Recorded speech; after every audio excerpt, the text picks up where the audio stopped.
Buenos días, Good amigos. morning, friends. Thank you very much for joining us in beginning this Sobre reparaciones a víctimas de graves violaciones de derechos humanos o crímenes internacionales en América Latina. Para la Fundación para el Debido Proceso, DPLF, Cristosal y el Centro Internacional para la Justicia Transicional, es un privilegio tener a panelistas de primer nivel en los 4 conversatorios que tendremos entre hoy y mañana. También agradecemos a todas las personas que se han inscrito y que han mostrado su interés en un tema tan vigente como necesario en nuestra región. Este conversatorio, como el que tendremos hoy por la tarde y los 2 del día de mañana, tienen interpretación simultánea en inglés y español. Y esperamos que todos y todas puedan también contribuir a esta discusión, a este debate, haciéndonos llegar sus preguntas a través del chat de Zoom y también de Facebook Live o de las redes de los organizadores. Como sabemos, América Latina ha sido un continente que ha atravesado en distintos momentos de su historia por violencia política, por autoritarismo, por conflictos armados. Y estos periodos han generado violaciones masivas o sistemáticas de derechos humanos con muchísimas víctimas. En estos casos, el derecho internacional y la mayoría de las legislaciones nacionales en América Latina son bastante claras en afirmar que existe un deber de reparar a las víctimas de estas violaciones. En la práctica, sin embargo, este deber sigue suscitando interrogantes sobre su eficacia y sentido para las mismas víctimas y su impacto en la sociedad y en la necesidad de no repetición. En general, las reparaciones se dan en contextos de transición hacia la democracia y paz, y hacerlas efectivas y significativas para un alto número de personas que han sido víctimas de estos crímenes graves presenta grandes retos. Entonces, acompáñenos en esta conversación, en esta discusión sobre distintas temáticas relacionadas con reparaciones. Mi nombre es Leonor Arteaga y de nuevo, bienvenidos y bienvenidas. Y sin más, le daré paso a mi colega Sonia Rubio, quien moderará esta primera discusión. Muchas gracias.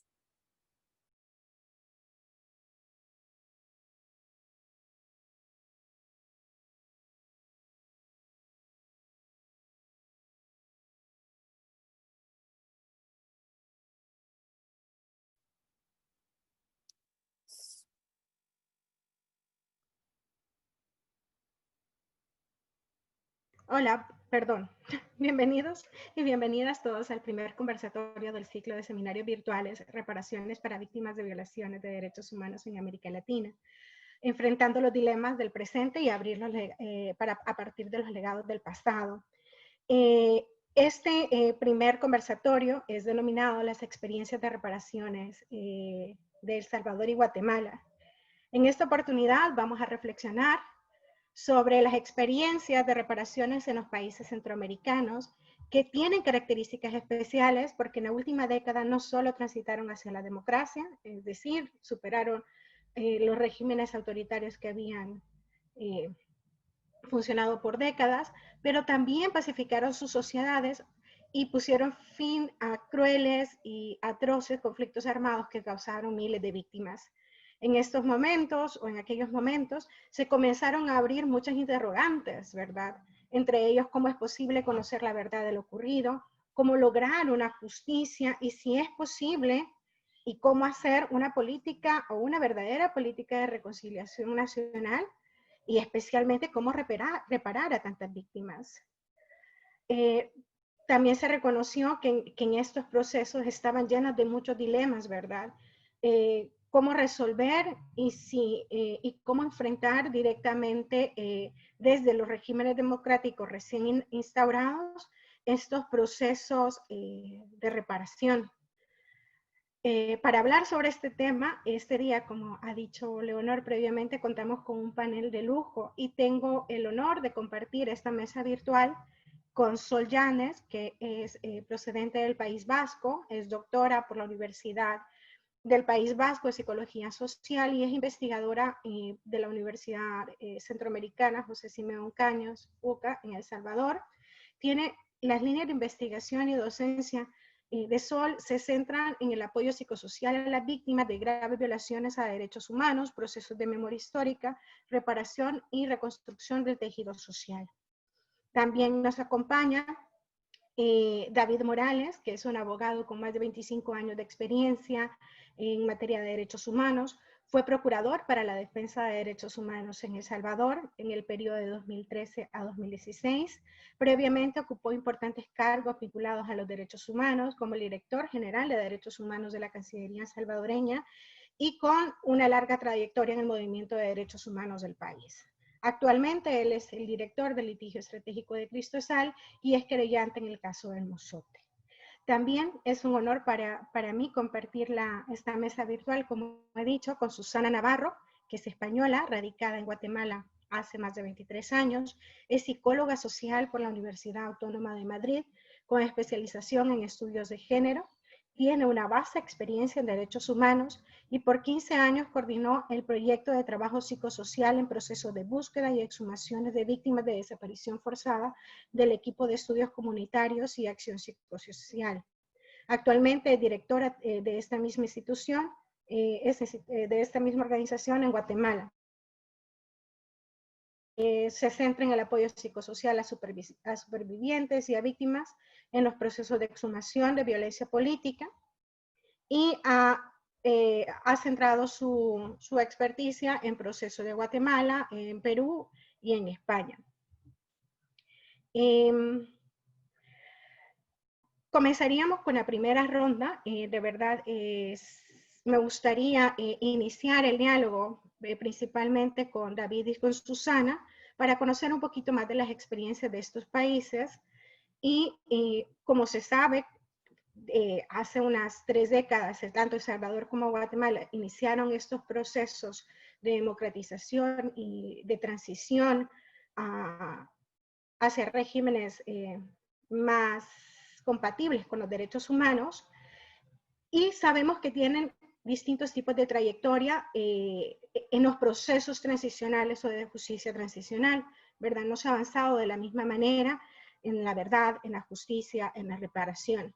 Así que bienvenido David y buenos días. ¿Nos podrías decir tú cómo ha sido la trayectoria de los procesos de reparación en El Salvador y cómo valora sus resultados? Muchas gracias. Un saludo para las instituciones organizadoras, para las personas del panel, Sonia, Sol, Susana, qué gusto, y por supuesto a quienes nos están siguiendo en este webinar. Bien, la experiencia salvadoreña y guatemalteca, con similitudes y diferencias, representan la experiencia centroamericana de transitar la posibilidad de la justicia transicional o los procesos de reconciliación en procesos de paz, finalizando conflictos armados. En el caso de El Salvador, la culminación del proceso de paz se da en 1992, pone fin a un conflicto armado de más de una década.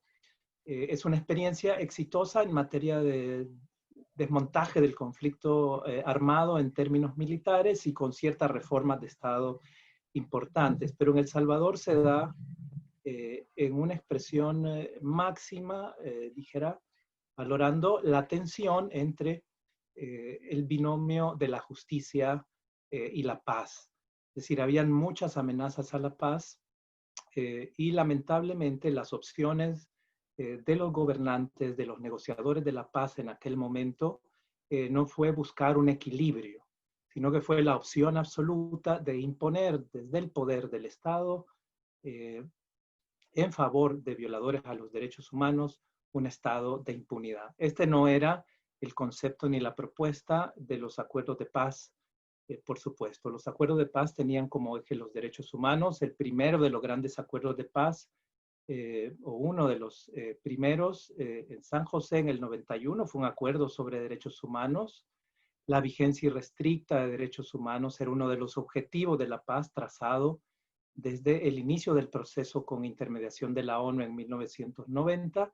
Y por supuesto, tenemos acuerdos específicos como Chapultepec, en los que se establece el fin de la impunidad a los perpetradores de graves violaciones a derechos humanos, la creación de una comisión de la verdad que genera un informe con todo un programa de reparaciones de diferente naturaleza para iniciar este proceso de justicia transicional.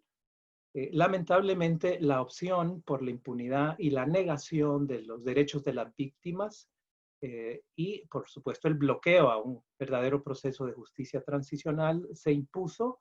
La figura legal más emblemática fue la Ley de Amnistía del año 93, que generó una impunidad absoluta a favor de los perpetradores de crímenes de guerra y de crímenes de lesa humanidad del conflicto salvadoreño. Tuvimos así un gran periodo de prácticamente 2 décadas con una posición negacionista desde el Estado en varios gobiernos. También es una época caracterizada no solo por la impunidad, sino los homenajes a los represores y el estigma, la discriminación profunda a las víctimas sobrevivientes y sus familiares. Verdad, justicia y reparación fueron absolutamente negados, las víctimas estigmatizadas, pero incluso se entró en confrontación o en desacato, en desobediencia a las sentencias o informes de la Comisión Interamericana de Derechos Humanos. Esta situación se modifica favorablemente a partir del 2009 con la alternancia política de aquel año, en el que se produjeron algunas aperturas parciales, un reconocimiento simbólico de los hechos, pedidos de perdón, actos de desagravio y el inicio de reparaciones mínimas, pero aún insuficientes. Las sentencias internacionales de la Corte Interamericana han comenzado ya a presentarse contra el Estado de El Salvador, casos de niñez desaparecida, el primer caso de las hermanitas Serrano y por supuesto el caso del Mozote, que se produce a 2002 y genera toda una obligación de un programa de reparaciones colectivas a las poblaciones afectadas. Se generan algunos decretos ejecutivos en orden a la reparación, la creación de 2 comisiones de búsqueda gubernamentales para buscar desaparecidos, adultos y niños, y también un decreto presidencial para crear un programa de reparaciones, el famoso decreto 204 en El Salvador, que contiene algunas reparaciones, sobre todo de orden simbólico, y con algunas medidas de alivio social. Buscaba incorporar a ciertos ilimitados programas sociales novedosos en aquel momento a víctimas sobrevivientes. Sin embargo, la justicia siempre fue bloqueada. Las sentencias internacionales de la Corte Interamericana, las recomendaciones de la Comisión Interamericana y de los diferentes mecanismos de las Naciones Unidas de Derechos Humanos fueron prácticamente desobedecidos. La continuidad en la ratificación de tratados de derechos humanos fue bloqueada en muchos casos, por ejemplo, frente a las convenciones sobre las desapariciones forzadas. Y sobre todo, no solo a nivel político de la Asamblea Legislativa, o con la falta de voluntad y apoyo de los gobiernos, aún después de la alternancia política en los gobiernos de corte más desde la izquierda política, se estuvieron produciendo bloqueos a los procesos de justicia, a las posibilidades de investigación, donde la Fiscalía General de El Salvador y el órgano judicial tienen un rol a favor de la impunidad. Es hasta 2016 que se presenta una sentencia de inconstitucionalidad de la Ley de Amnistía del año 93, en los que la Sala Constitucional de El Salvador asume los grandes estándares internacionales de derechos humanos y de reparación. Así que si hablamos de resultados en este recorrido de cerca de 30 años, muy breve, pues podemos hablar de un saldo muy negativo de un Estado salvadoreño que ha sido un férreo defensor de la impunidad en favor de criminales de guerra y que ha sometido a las víctimas, sobrevivientes y familiares de crímenes de guerra y de lesa humanidad a una discriminación injustificable y donde además del rol político de los gobiernos o por falta de voluntad, por bloqueo a investigaciones o por negacionismo en periodos anteriores, se suma el rol del órgano legislativo que permanentemente ha sostenido y buscado sostener leyes de impunidad o aprobar nuevas leyes de impunidad en el tiempo más reciente, y un rol cómplice del judicial. Como saldo positivo se encuentran esta sentencia de inconstitucionalidad reciente, por supuesto, que ha abierto la posibilidad de juicios y ha abierto el debate sobre reparaciones más amplias y efectivas a las que hasta hoy se lograron, siendo el caso del Mozote como el caso emblemático en el cual se ha logrado avanzar más en un proceso judicial de investigación de esta gran masacre de cerca de 1000 civiles en 1981. Hasta ahí quizás mi primer panorama de lo que ha ocurrido en El Salvador en estos 30 años en el tema que nos ocupa. Gracias. Muchas gracias, David, por hacernos este resumen muy bien descrito de la trayectoria del proceso de reparaciones en el país y cómo ha sido la respuesta y esa valoración negativa que todavía muchas víctimas no tienen reconocido y saldado su derecho a la reparación. Quisiera seguir la conversación contigo, Susana, en el mismo sentido. Quisiera que nos relates cómo ha sido la trayectoria de los procesos de reparación en Guatemala, que nos cuentes si ha habido un programa ejecutivo o administrativo de reparaciones, si ha habido una respuesta judicial también que ha potenciado ese tipo de acciones, y que nos des una valoración sobre los resultados. Gracias. Gracias, Sonia. Bueno, en primer lugar, agradecer la invitación y la posibilidad de estar en este panel, pues con Sol, con David, con las compañeras de PLF. A ver, en Guatemala ha habido dos vías para la obtención de la reparación. Una ha sido a través de las sentencias judiciales, tanto en procesos nacionales como internacionales, y a través del Programa Nacional de Resarcimiento. Este programa surge desde los acuerdos de paz a partir del informe de la Comisión de Esclarecimiento Histórico de Naciones Unidas, que es como la Comisión de la Verdad, por así decirlo, de Guatemala, en la que recomendó esta Comisión de Esclarecimiento Histórico establecer y ejecutar de inmediato el Programa Nacional de Reparaciones para las víctimas de violación de derechos humanos y acciones violentas vinculadas con el conflicto armado. En este sentido, el Programa Nacional de Resarcimiento fue creado por el Estado guatemalteco en el 2003, a través de un acuerdo gubernativo, el cual ha tenido distintas modificaciones. Y ese era el propósito de este programa, de establecer una vía administrativa de resarcimiento a las víctimas de violaciones a derechos humanos durante el conflicto interno. Este programa fue muy importante desde un inicio porque se logró, viene desde los acuerdos de paz y a través de la Comisión de Esclarecimiento Histórico, pero se desarrolló por la participación de la sociedad civil y de las organizaciones de víctimas. Sin todos los aportes de dichas organizaciones y de las propias víctimas, posiblemente hubiese sido una recomendación que no se hubiese desarrollado por parte del gobierno. Como decía, es un programa que ha estado, que su formulación es a partir de un acuerdo gubernativo, lo cual tiene una debilidad porque cualquier gobierno la podía modificar, eliminar y demás. No tenía un estatus legal fuerte que asegurara su permanencia. Como decía, el desarrollo del Programa Nacional de Resarcimiento fue por la participación y por el empuje víctimas y de la sociedad civil y de las organizaciones propias de las víctimas. Sin embargo, este programa ha tenido distintas modificaciones y ha ido restringiendo la participación de las víctimas dentro de su estructura. En un principio estaba en la estructura la participación de representantes de víctimas. Eso se fue modificando a lo largo de los años y principalmente en el 2015 tuvo un retroceso significativo y actualmente las víctimas no tienen ningún tipo de representación en el desarrollo del Programa Nacional de Resarcimiento.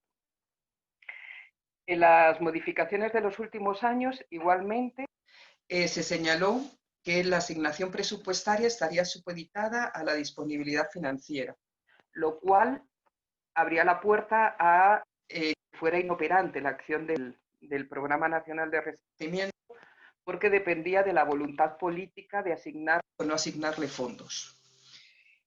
Sin embargo, ha venido todo un desarrollo de debilitamiento del Programa Nacional de Resarcimiento, el cual en su estructura estaba adscrito a la Secretaría de la Paz, que tenía un rango jurídico superior. Sin embargo, a inicios de agosto, el presidente de Guatemala decreta el cierre de la Secretaría de la Paz, la Secretaría de Asuntos Agrarios y la Comisión Presidencial en materia de derechos humanos, la COPREDE, y crea la Comisión Presidencial por la Paz y los Derechos Humanos, crea una nueva organización. Deroga 3 instituciones que emanan de los acuerdos de paz y crea una nueva institución que es vivida por la sociedad civil como parte del desmantelamiento de la institucionalidad de la paz. En este desmantelamiento, el Programa Nacional de Resarcimiento pasa a depender del Ministerio de Desarrollo Social, lo cual desvirtúa su naturaleza, que no es un simple programa de ayuda económica o de ayuda, de ayuda económica para las víctimas, sino que es un programa para atención a víctimas. Y este cambio y esta adscripción al mecanismo, al Ministerio de Desarrollo Social, debilita el programa y es vivido como un insulto para las víctimas. No sé cuánto me queda, Sonia, es que no logro ver el chat. Ya. 3 minutos, listo. Algo que llama la atención, que si ven en el nombre, es Programa Nacional de Resarcimiento. Y el resarcimiento es un elemento que posibilita la reparación. No obstante, reparación y resarcimiento son 2 procesos diferentes. El resarcimiento implica la compensación del daño o las pérdidas. En cambio, la reparación posee el significado de renovar, reconstruir, enmendar y generar algo nuevo. El que se llame el Programa Nacional de Resarcimiento y no el Programa Nacional de Reparaciones es algo que tiene un sentido y un significado importante. En Guatemala las reparaciones del Programa Nacional de Resarcimiento han sido a través de compensaciones materiales como prestaciones económicas, compra de tierras, etcétera, como símbolos a través de memoriales o ceremonias. Y no ha sido planteado como una medida narrativa el derecho de las víctimas a la justicia. O sea, ha habido una separación entre los distintos componentes de lo que supone la justicia transicional. El objetivo principal del PNR ha sido devolver a las víctimas a la situación en la que se encontraban antes de las violaciones a los derechos humanos. Sin embargo, ha perdido el Programa Nacional de Resarcimiento ha perdido la oportunidad de generar reparaciones transformadoras, es decir, que transforme las condiciones que posibilitaron las violaciones a derechos humanos. O sea, que superar las estructuras de desigualdad, de discriminación que fueron parte de la base de las violaciones a derechos humanos. No se han tomado en cuenta las necesidades y exigencias de las mujeres, de los pueblos indígenas, al no reconocer en su práctica, en sus conceptos y en sus ACNAR, las relaciones desiguales de género y las relaciones desiguales por razones étnicas. Y por el contrario, en su accionar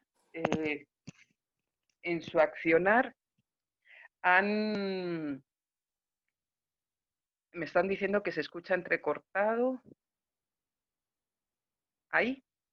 En su accionar ha mantenido dichas relaciones desiguales. El hecho de no ser en su práctica, como espero que más adelante me dé tiempo, su práctica no han sido considerados como sujetos de derechos las víctimas, sino como objeto de protección, lo cual debilitó el accionar político como víctima. Por ahí lo dejaría en esta primera parte. Gracias. Muchas gracias, Susana, de verdad, por contarnos la experiencia y relatarnos, hacernos este recuento de la trayectoria que ha tenido Guatemala con respecto al proceso de reparación, ¿verdad? Y hacer la distinción sobre lo de resarcimiento. Bienvenida, Sol, y muchas gracias también por acceder a participar dentro de este panel. Y para ti, dado que conoces muy bien la experiencia centroamericana, quisiera preguntarte que desde una perspectiva de atención integral a las víctimas, ¿podrías decirnos cuál es el principal acierto, pero también el desacierto en los procesos de reparaciones de El Salvador? Bueno, en primer lugar, buenos días a todas y a todos los que nos escuchan. Y igual muy contenta de estar con Susana, con Sonia, con David, con DPLF. Bueno, tal vez acabando con lo que ha dicho Sonia, iba a hacerlo en la mitad, pero para hacer el hilo, es muy importante desde dónde vemos la reparación, ¿no? Y ella habla de resarcimiento, y para mí, efectivamente, la palabra reparación, para mí, que he escuchado a muchas víctimas y he trabajado mucho tiempo con ellas, con los peritajes y con todo, siempre dicen, es que creen que lo hacemos por dinero, ¿no? Y entonces el tema de la reparación parece que en el imaginario social es las víctimas que lo que quieren es que les den dinero, porque el tema reparar, ¿no? Y otra de las vertientes que no les gusta a las víctimas es que la reparación no va a devolver a mi ser querido, no me va a devolver los años que he perdido junto a mi hijo desaparecido, no me va a devolver al estado inicial. Entonces, cuando hablamos de reparación desde un punto de vista más técnico, ¿no? De que se te estropea un coche, un auto y te resarcen, este tema del resarcimiento. Entonces, creo que tendríamos que tener todos en la cabeza y en el corazón el tema del reconocimiento, o sea, reparación integral es reconocer. ¿Y qué estamos reconociendo? ¿No? Estamos reconociendo y visibilizando el daño. Entonces, si hablamos más de desaciertos que de aciertos en Centroamérica y concretamente en El Salvador, inicia con lo que David decía de los acuerdos de paz. Las cúpulas de la guerra se juntan entre los litigantes, ellos hacen los acuerdos, se olvidan de algo importante, de las víctimas. O sea, las víctimas no están ni por activa ni por pasiva, no solo que no están presentes participando en los acuerdos de paz, sino que ni siquiera se acuerdan de que existen víctimas, porque no hay ningún programa de reparación ni nada, ¿no? Cuando viene la Comisión de la Verdad, dice, a ver, que para que se reconcilie El Salvador tiene que haber una ley de reconciliación donde haya pues todos los parámetros que también junto con la Comisión Interamericana y en otras sentencias de la Corte han dicho, ¿no? Eso no existe, no solo no existe, sino que una esperanza de la Comisión de la Verdad, porque eligió dar nombre a los perpetradores, de pronto pues se crea la ley de amnistía. Y no solo eso, esa Comisión de la Verdad estaba en una biblioteca en la universidad y 4 más, no era algo que se repartió a las víctimas, con lo cual no existen. Entonces, ¿qué pasa? Que durante todos esos años no solo no ha habido reparación, lo que no ha habido es un reconocimiento social del sufrimiento, del dolor y del terror y de las torturas y de todo lo que pasó en El Salvador. No ha existido. Tal vez, no sé si nos están oyendo gente que no es de El Salvador, no han oído hablar que en El Salvador hay desaparecidos y se supone que hay más de 10.000, 75.000 víctimas del conflicto armado que tenían familia, y todos esos componen un país que se llama el Pulgarcito de América, donde hay muchísima gente impactada, con mucho dolor, con procesos de duelo congelados, buscando a tus familiares. Todo eso no se ha recogido ni se ha reparado. Entonces, claro, la reparación que debería ser dentro de un proceso de justicia transicional nunca se dio, ¿no? ¿Qué debían tener las víctimas en ese proceso de reparación? Bueno, pues primero las garantías de poder exigir la reparación y la verdad, ¿no? Sin que fueran amenazadas ni estigmatizadas. Información clara de cómo obtener esa reparación, porque no sabían a dónde ir. Es más, si iban, las estigmatizaban. ¿Hay algún problema, Sonia, de sonido? ¿Hola? Ah, ok, es que me venía como entrecortado. Ok. Una voluntad política para cumplir con obligaciones de Estado, ¿no? Entonces, como el primer paquete sería ya después de los acuerdos de paz, para que la gente tenga una idea, no existen las víctimas y existen víctimas y familiares de víctimas que reivindican sus seres queridos, el daño cometido, pero no hay una institucionalidad a la que acudir ni ningún tipo de nada, ¿no? Entonces, claro, se instala una impunidad que es el centro y que ha sido la tónica de todos los gobiernos que han estado en El Salvador hasta ahora, post-conflicto. Esa impunidad ha ido hurgando en la herida, abriéndola, no que se cerró, es que se abrió todavía más, porque además se incrementa el sufrimiento al no validarlo y se crean nuevos daños que hay que reparar, ¿no? Hay una nula asistencia psicosocial a víctimas, o sea, si no hay ni reconocimiento del dolor, no puede haber, obviamente, ningún tipo de asistencia ni de reconocimiento. Todos los avances que ha habido en El Salvador han sido a golpes de sentencia de la Corte Interamericana, que, bueno, he sido perito en varios casos de desaparición forzada de niñez, fui perito en la casa del masacre del Mozote, y siempre se están dando en las sentencias reparaciones algo más colectivas para que El Salvador tenga esa grieta por la que empezar a hacer reparaciones. De ahí se crea la Comisión Nacional de Búsqueda, como ha dicho David, de ahí se dice que se adecúen las leyes para juzgar lo del caso del Mozote y viene la inconstitucionalidad de la ley de amnistía, pero eso fue en el 16, la Corte ordena que se haya una ley de reconciliación donde se repare a las víctimas. A día de hoy todavía no se ha hecho nada, por más que las víctimas y las organizaciones y todos han creado ya, han dicho qué quieren, porque creo que lo central o el gran acierto, quien sabe lo que le repara son las víctimas. Y yo quisiera aquí, en los 3 minutitos que me quedan, decir que ahora está de moda decir la centralidad de las víctimas al centro, pero claro, se dice de boquita, pero luego no consiste en reunirlas. Las vamos a llamar a una reunión, ya nos hemos reunido y ya son el centro. No, el centro quiere decir que están legítimamente para colaborar, implementar y decir lo que a ellas les repara, ¿no? Hubo un decreto, el 204, que fue un decreto, con lo cual la debilidad que también decía Susana con los decretos, que el próximo gobierno, que es este de ahora, pues en principio no lo implementó, pero son las víctimas, como siempre, las que mantienen la antorcha, las que dicen, ok, eso tiene que continuar con lo que ya había para poder tener algún tipo de reparación, ¿no? Yo creo que se apuesta también muchas veces en los países por el cansancio de las víctimas, ¿no? O sea, que se cansen, algunos se van muriendo. Primo Levi, que fue un sobreviviente del holocausto nazi, decía: el dolor imborrable de la ofensa. El dolor imborrable de la ofensa es que las víctimas jamás van a olvidar, por más que lo decreten, por más que lo digan, van a estar ahí incluso las próximas generaciones. Entonces, esto no es una cosa del pasado, es una cosa del presente. Y además, a día de hoy, está impactando a las generaciones, los jóvenes, los niños, y es súper, súper importante que esto se ponga en la agenda de hoy. O sea, que el gobierno, el Estado, como tal, tenga que ver que la reparación no solo es un tema de un grupito de víctimas, sino que está al centro de cualquier cohesión social, de cualquier despolarización y de cualquier Estado que valide a todos los ciudadanos y no haya unos de primera y otros en la cuneta. Bueno, habría mucho más que decir, pero sé que ya estoy fuera de tiempo, así que...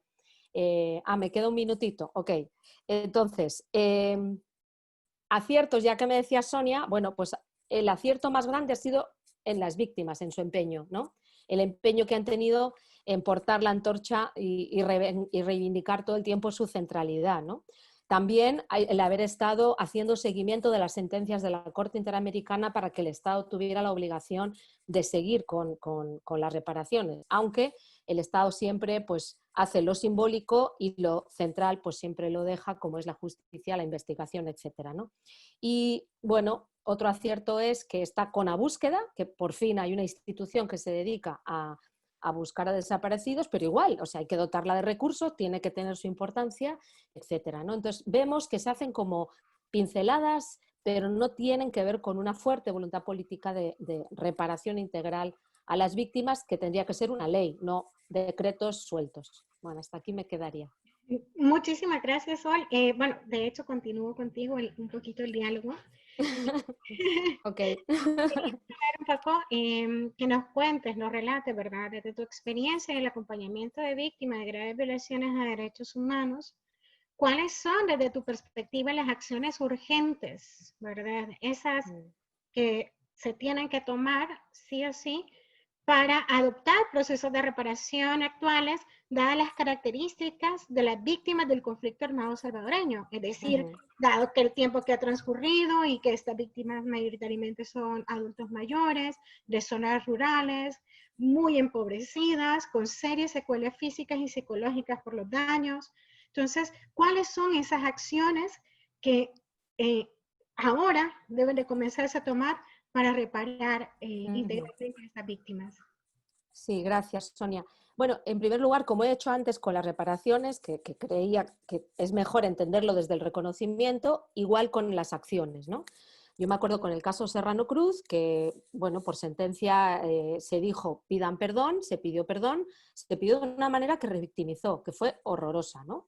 En el Mozote, ya cuando la Corte me preguntó cómo debería ser esa pedida de perdón, pues que las víctimas participen, etc. Entonces ahí ya participaron, pero ¿qué pasó? Se pidió bien formalmente, el objeto estuvo bien hecho, pero luego no hubo más nada. Entonces, las acciones tienen que ser acciones que vayan complementadas con acciones, o sea, no un símbolo o un acto va a reparar, sino que eso tiene que tener complemento y acciones que las víctimas vean que eso sí tiene un seguimiento y eso sí es cierto y eso sí tiene una voluntad política. Entonces, las reparaciones tampoco son algo solo individual o colectivo para un caso o para unas personas. O sea, desde mi punto de vista, es un compromiso en la no repetición que tiene que transformar las estructuras del horror o de lo que posibilitó que pasara todo esto. Y entonces es una estructura social. Entonces las reparaciones no solo sirven para el grupo de víctimas o para los que cometieron eso, sino que es urgente para cambiar las estructuras. Estamos viendo cómo vuelven a pasar cosas que han pasado antes, pues porque efectivamente no se ha hecho una buena programación o una buena justicia transicional. Las acciones urgentes. Aprobar ya una ley de reparación, las víctimas e instituciones ya la han presentado, pues que empiece ya a funcionar y con unos parámetros donde la sala los ordenó, ¿no? Hay que deducir responsabilidades para autores graves de violaciones de derechos humanos, hay que reparar integralmente. ¿Qué significa reparar integralmente? Incorporar iniciativas, decretos anteriores y también las sentencias de la Corte en todo lo que ya sabemos que la Corte Interamericana ha dicho de los 4 puntos desde la reparación, no solo la monetaria, como decía, sino de rehabilitación, restitución, material y también medidas de no repetición. Que las víctimas sean parte, ¿no? Que se habla mucho de esto, como he dicho antes, de la centralidad, pero que realmente se legitime. Y dar acciones de memoria histórica, pero no solo como ese objeto, ¿no? El hecho de poner un monumento, si ese monumento luego se va cayendo y no se hace nada, pues el monumento no significa nada. O sea, pensemos en acciones que se vaya haciendo. Asegurar recursos de cada una de las instituciones que se crean en la ley, ¿no? Pues como CONABúsqueda, etcétera. Gestionar y entregar archivos. O sea, se pide perdón por lo cometido, pero luego hay que ver qué pasó, quién lo hizo, ¿no? Como dicen las víctimas, nosotros queremos perdonar, pero tenemos que saber ¿A quién pedir perdón, no? No burlarse más del dolor, o sea, esas acciones. Por ejemplo, ahora viene el día 30 de agosto, que es el Día del Desaparecido, lo llevan pidiendo desde años y años y años. En la Asamblea, cuando se presentó esa carta, una diputada se levantó y lo rompió delante de las madres, y Alicia, que era de Comadres, que ya ha muerto, en ya tantos años buscando, ella me dijo, es como si hubieran vuelto a desaparecer a mi hijo. O sea, estos gestos que lo que hacen es hurgar en la herida y no cerrarla, ¿verdad? Entonces, creo que es importante. Por supuesto, todo el apoyo psicosocial de los duelos congelados, todos podemos entender ahora, y algunos de los que escuchen igual han tenido la experiencia del COVID, que no se ha podido acompañar, no se ha podido enterrar. ¿Cuántas familiares están así desde hace 30 años? Y no tenemos como la empatía, no nos toca, ¿no? Es como, eso no toca, y en cambio lo del COVID sí, ¿no? Porque, como decía Martín Baró, hay que desideologizar, empatizar con el dolor, que nos toque y que veamos qué es lo necesario para que la sociedad sea una sociedad donde todas y todos quepamos, ¿no? Es urgente dar continuidad ya al decreto 204, que ya se inició, la ley de reconciliación, y empezar ya con acciones que tengan contenido y sentido para las víctimas, no acciones que luego no se queden en nada. Me quedaba un minuto, así que hasta aquí lo dejaría, Sonia. Sol, por tu explicación sobre estas acciones prioritarias o urgentes que deberían de tomarse. Y continúa el diálogo con David, ¿verdad? David, en el tema de reparaciones en El Salvador, ¿cuál es la principal deuda que tiene el Estado para con las víctimas del conflicto armado en materia de reparaciones? ¿Crees que es posible que los procesos judiciales por estos crímenes atroces reconozcan en sus sentencias algunos mecanismos de reparación especial? Es decir, en El Salvador, al igual que en Guatemala, que posteriormente le vamos a pedir a Susana que nos cuente un poco sobre eso, sea posible tener un programa de reparaciones gubernamental, pero también que devenga de una sentencia judicial. Bien, como hemos descrito antes y en sintonía con lo que ha planteado Sol, pues la deuda parece ser casi absoluta en El Salvador. A diferencia de Guatemala y otras experiencias latinoamericanas, en El Salvador se ha negado todo, se ha violentado todo. Los derechos de las víctimas han sido socavados. Entonces tenemos mínimos a partir de la alternancia política en 2009. Estos mínimos fueron simbólicos o tan insuficientes que han terminado a esta altura revictimizando. Entonces, las víctimas no han sido prioridad. Sí ha sido prioridad proteger victimarios, darles impunidad, negar archivos militares. Esto ha sido lo predominante. Destaca la lucha de las víctimas incansable de organizaciones que les han acompañado, que han logrado sentencias internacionales, informes, recomendaciones de los sistemas de derechos humanos, y que conquistaron después de 25 años de litigios fallidos y otros que avanzaron con mucho esfuerzo, esta sentencia de inconstitucionalidad de 2016, que ya adaptó los estándares internacionales. Estamos hablando de un Estado de El Salvador que ha tratado de lanzar una imagen democrática formal, pero que arrastra esta contradicción de desprecio a los derechos humanos. Hasta el año 2015, la Corte Suprema de Justicia en Pleno de El Salvador seguía negando colaboración a la Audiencia Nacional de España y bloqueando la posibilidad de colaborar con la investigación judicial que se sigue en ese país por la masacre de 6 sacerdotes jesuitas y 2 colaboradoras en 1989. Y además bloqueando la justicia a nivel interno.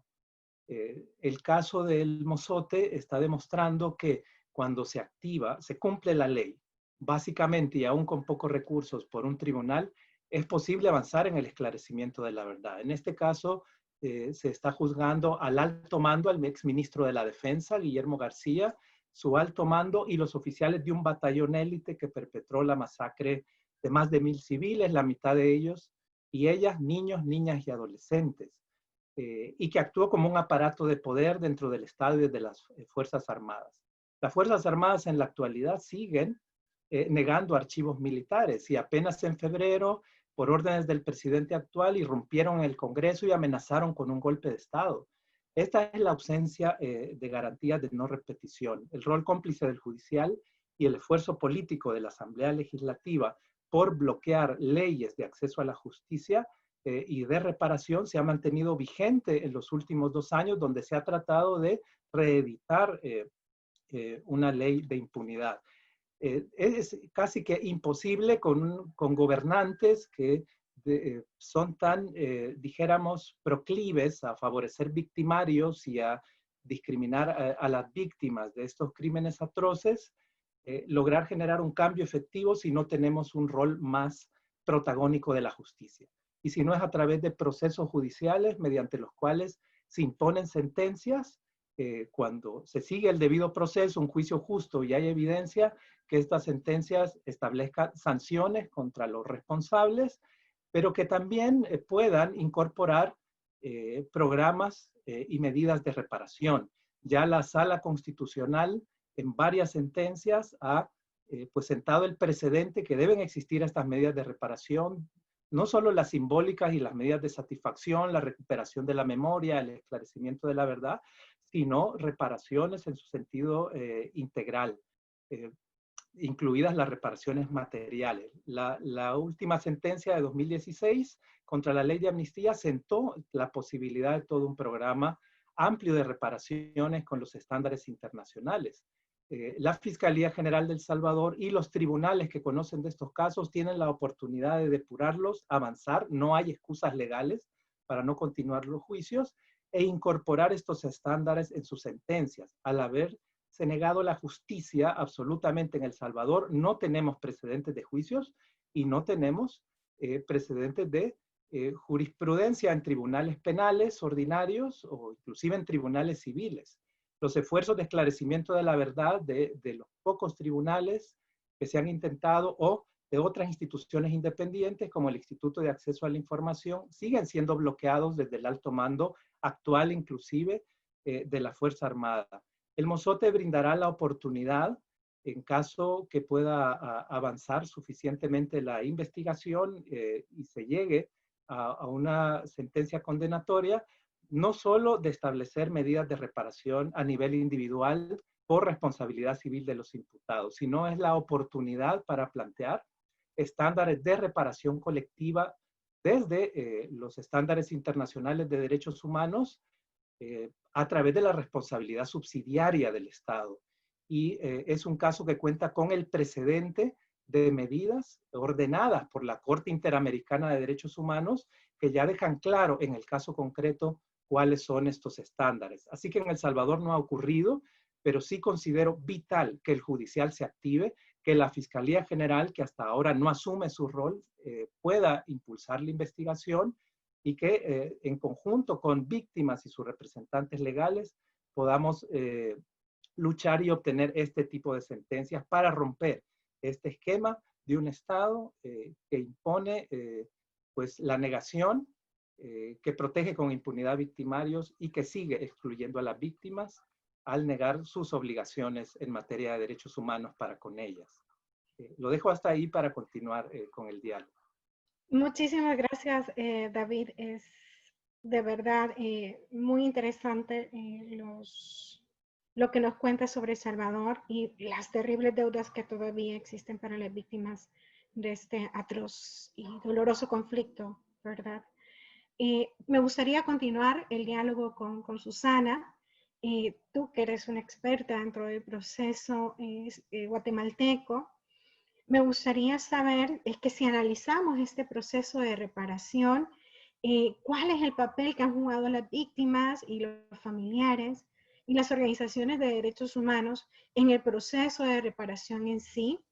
Y también que nos cuentes un poco cuál ha sido esta experiencia guatemalteca, cómo se lograron estas sentencias judiciales sobre crímenes del conflicto armado que contienen reparaciones, ¿verdad? Como el caso de genocidio o Sepursarco, a diferencia de lo que ha pasado en El Salvador, donde parece ser que El proceso va todavía en pañales, igual potenciado por sociedad civil, pero no ha dado ese paso que ha dado en Guatemala. Y también aprovecho para consultarte y preguntarte es, debido a la riqueza y la diversidad cultural de Guatemala, ¿verdad? Y sabiendo que los procesos de reparación tienen que atender directamente las necesidades de las víctimas y a tratar de reparar ese daño causado, ¿podrías decirnos si se ha utilizado algún enfoque diferencial y de género dentro del proceso de reparaciones? Gracias, Sonia. Sí, gracias. A ver, el papel que han jugado las víctimas y sus familiares, así como las organizaciones de sociedad civil o de derechos humanos, ha sido central. O sea, desde antes de los acuerdos de paz, se iniciaron los procesos de búsqueda y localización de personas desaparecidas, ejecutadas o masacradas a través de los procesos de exhumación. Y esto fue realizado principalmente por las víctimas. O sea, las poblaciones pusieron demandas ante el Ministerio Público y ante los juzgados de paz. Y estas denuncias, como decía, puestas por las víctimas y sus organizaciones, es lo que posibilitó. Ahí dicen que me muevo, híjole, si no se corta. Va. Y estas denuncias es lo que posibilitó la recopilación de información sobre los hechos durante el confirmado interno. Este es el primer paso que se dio y fue, o sea, de forma muy intensa por parte de las víctimas y que ha posibilitado todo el desarrollo posterior, tanto del Programa Nacional de Resarcimiento como de las sentencias judiciales posteriores. Susana, Este camino fue iniciado principalmente. Perdón que te interrumpa, tal vez ¿Sí? el micrófono, me cuentan que hay un problema de audio y los traductores tienden a perder un poco el hilo de la discusión. Gracias. Habría que pegarlo Esto, el a micrófono. ver, ¿así es mejor? Mejor. Sí, listo. Entonces, como decía, los procesos de exhumaciones usados por las víctimas posibilitaron la compilación de la información de los hechos acontecidos durante el conflicto tampoco.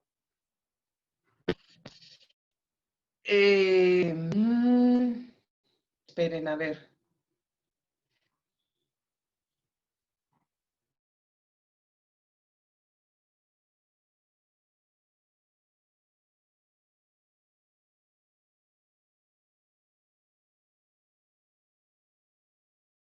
Mientras corregimos ese problema de audio, ¿podrías contarnos un poquito, David, acerca de cuál ha sido el efecto de las sentencias de la Corte Interamericana en el proceso de reparaciones en El Salvador? Bueno, hemos tenido experiencias parcialmente positivas. Las primeras experiencias fueron muy malas. Sol ya narró la del caso Serrano Cruz. Luego tuvimos experiencias de cumplimientos parciales en algunas reparaciones, como las materiales y otras simbólicas. En el caso del Mozote hubo una actitud de apertura, donde se generó un cumplimiento parcial, pero incompleto. En la actualidad, incluso estos procesos se han paralizado a partir no solo de la emergencia COVID, sino desde la que asumió el actual gobierno. Así que esto ha agravado la situación de la víctima en general en El Salvador. Veo que Susana está de regreso. Y pues no sé, Sonia, cedo la palabra. Muchísimas gracias. Susana, ¿nos escuchas? Sí, ¿ustedes me escuchan? Mejor. Va, yo creo que es de mi internet, que está fallando un poco. Bueno, intentaremos seguir. Entonces, como decía, fueron las víctimas las que empezaron todos los procesos de búsqueda, de interponiendo denuncias judiciales ante las apariciones, las ejecuciones judiciales, las masacres. Este camino fue iniciado principalmente por mujeres que tenían familiares desaparecidos. Y es algo que yo creo que ha estado en toda América Latina y podría decir en muchas otras regiones del mundo, que ante la dificultad de encontrar a mi familiar desaparecido, estoy cuajando la idea de ayudarse ayudando a otros. Y comenzó así la búsqueda de las personas desaparecidas de todos los... de un proceso global. Perdón, voy a ver si así ahora funciona mejor.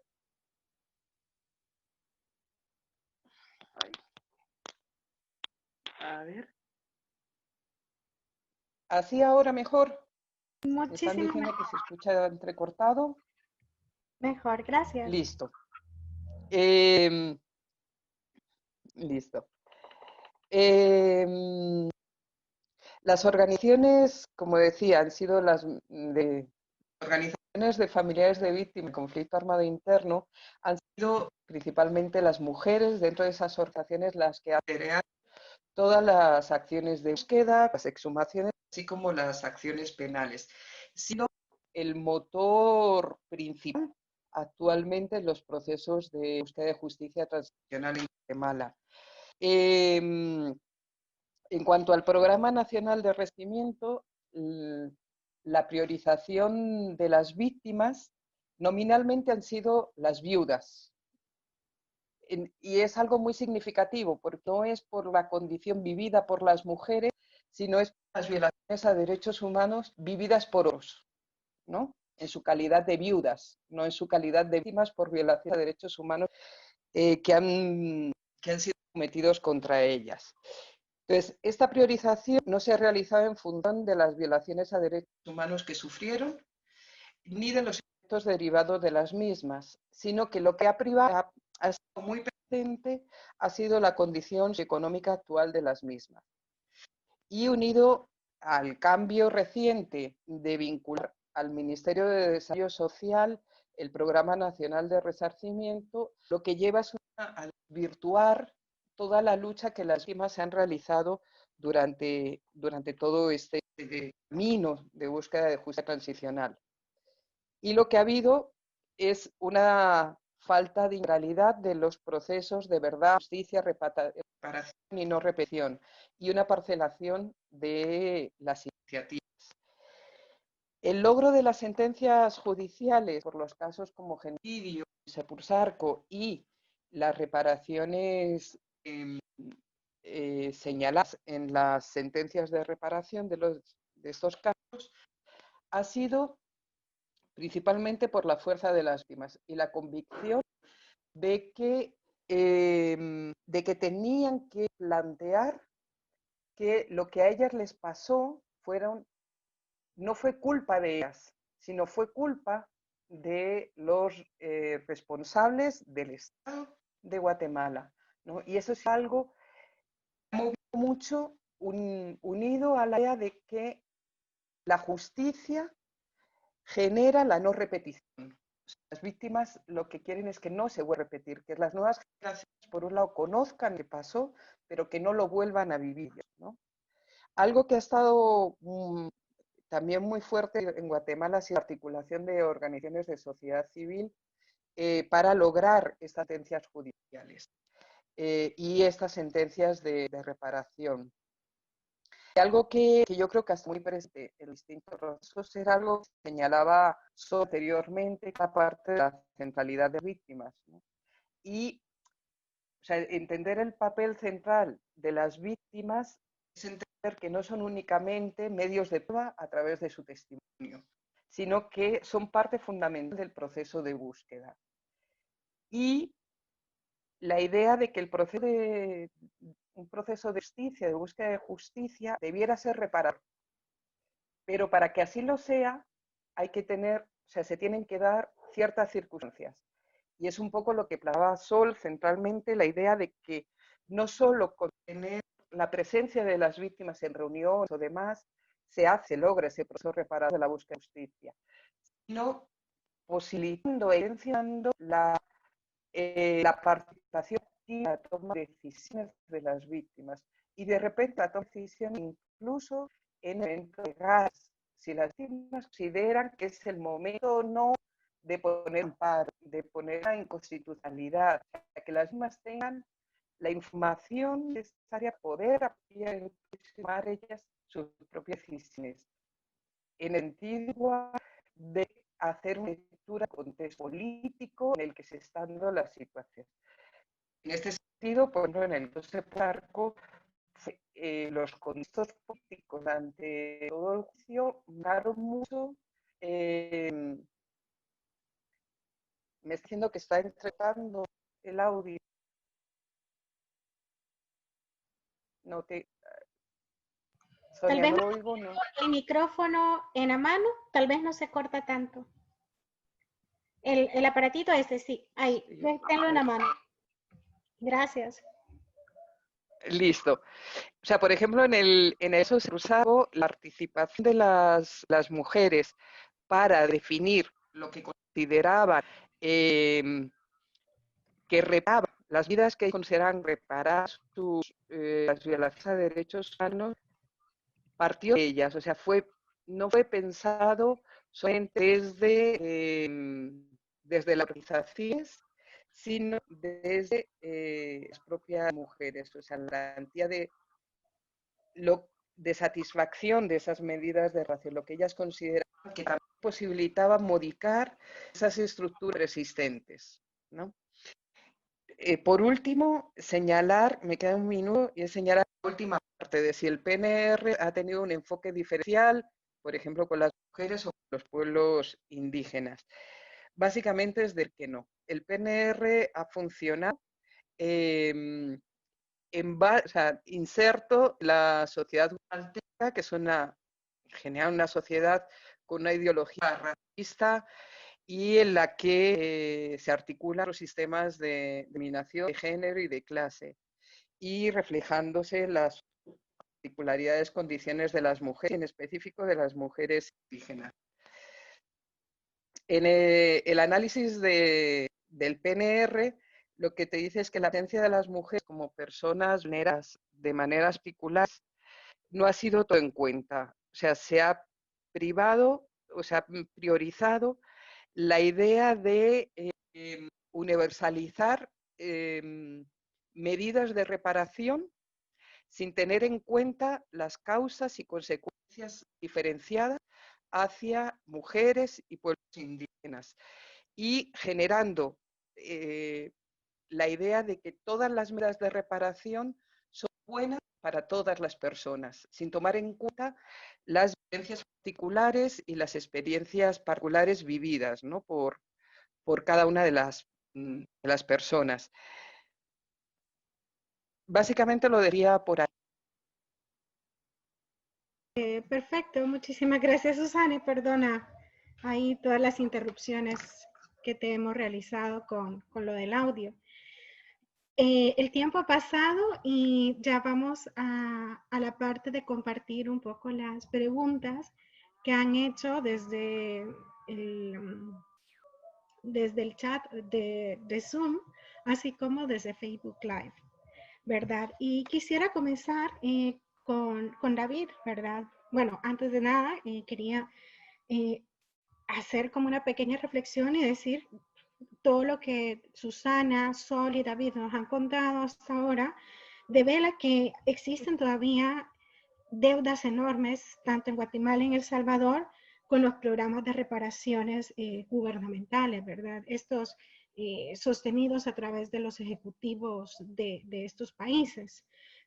Sin duda son necesarios, o sea, no podemos prescindir de ellos, pero es necesario fortalecerlos en todos los sentidos, desde lo económico o recursos humanos, hasta desde lo técnico y justo lo que acaba de decir Susana, atendiendo a las características específicas de la población, ¿verdad?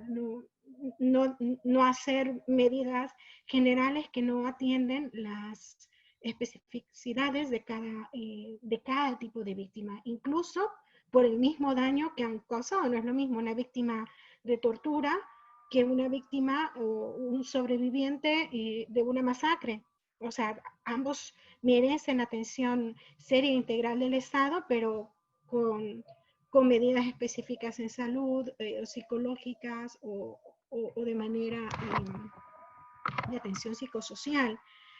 Vamos a la parte de las preguntas. Me gustaría comenzar con David, que nos cuentes un poco al entorno.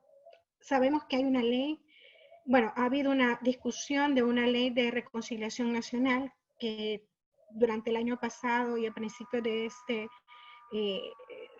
fue bastante controversial y hubo mucho seguimiento tanto político como de la sociedad civil y que forma parte del cumplimiento de esta sentencia inconstitucional de la ley de amnistía. Esta ley, la que fue aprobada el 26 de febrero, incluía un apartado de reparaciones, pero luego fue vetada. Que ¿Nos podrías hacer alguna reflexión acerca de esto? ¿Cuál es el impacto que podría tener esta ley? ¿O cómo viene a insertarse dentro del proceso del Salvador? También nos preguntan, pero ya adelantaste un poco dentro de tus intervenciones, ¿cuántas personas que participaron en la guerra, dicen, en las Fuerzas Armadas o en la guerrilla, que cometieron graves crímenes internacionales o graves violaciones a derechos humanos, han sido procesados judicialmente y han sido sometidos a penas de cárcel?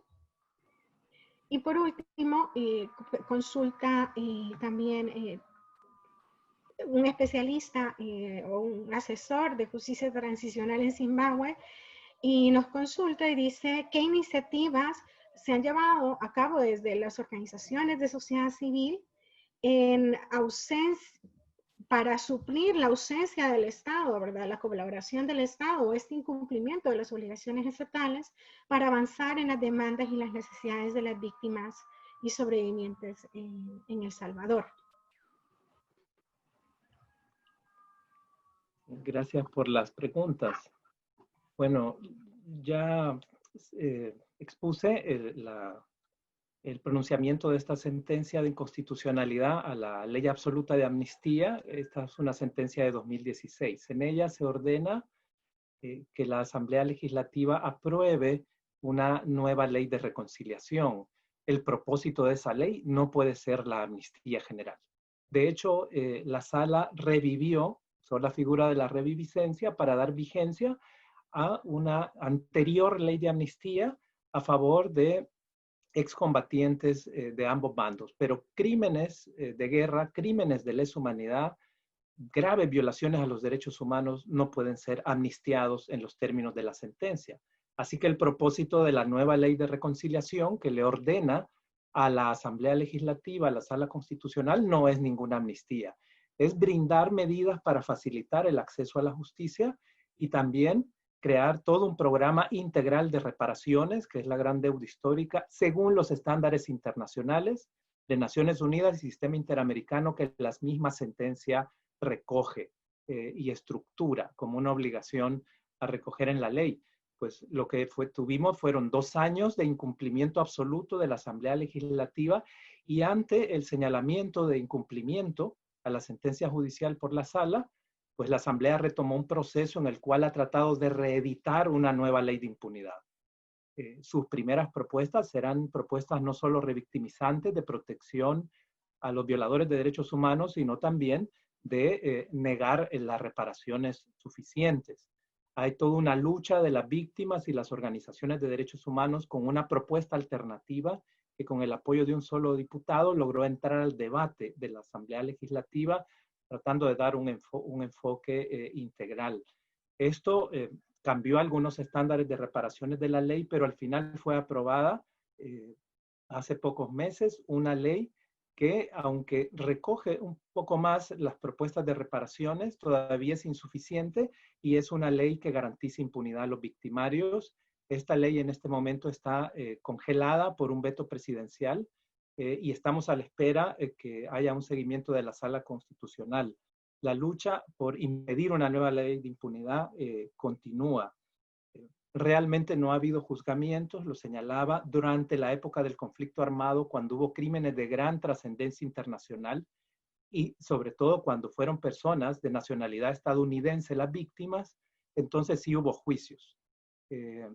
Por ejemplo, el caso de la religiosa Marignol, asesinadas en 1982, o el magnicidio mismo de Monseñor Romero, tampoco culminó.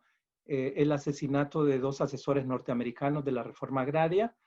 En este tipo de casos se produjo una condena de autores materiales, los que cumplieron la orden. Jamás investigó la estructura de escuadrones y sus líderes que derivó en el asesinato de los asesores norteamericanos, ni quienes dieron la orden o encubrieron el crimen de las religiosas Marignol. El caso de Monseñor Romero fue bloqueado y el único juicio que derivó en condena por el caso de los jesuitas condenó solo a 2 autores que estuvieron en un nivel intermediario de intervención, pero exoneró a los autores materiales, que fueron quienes dispararon, y por supuesto excluyó a los generales que dieron la orden de asesinar al padre Ayacuría sin dejar testigos. Es decir, es una justicia fallida con muy pocos casos, con algunos autores intelectuales cuando hubo una trascendencia internacional muy grande. No creo que lleguen ni a 5 o 6 casos durante la guerra. Posteriormente tuvimos una impunidad absoluta.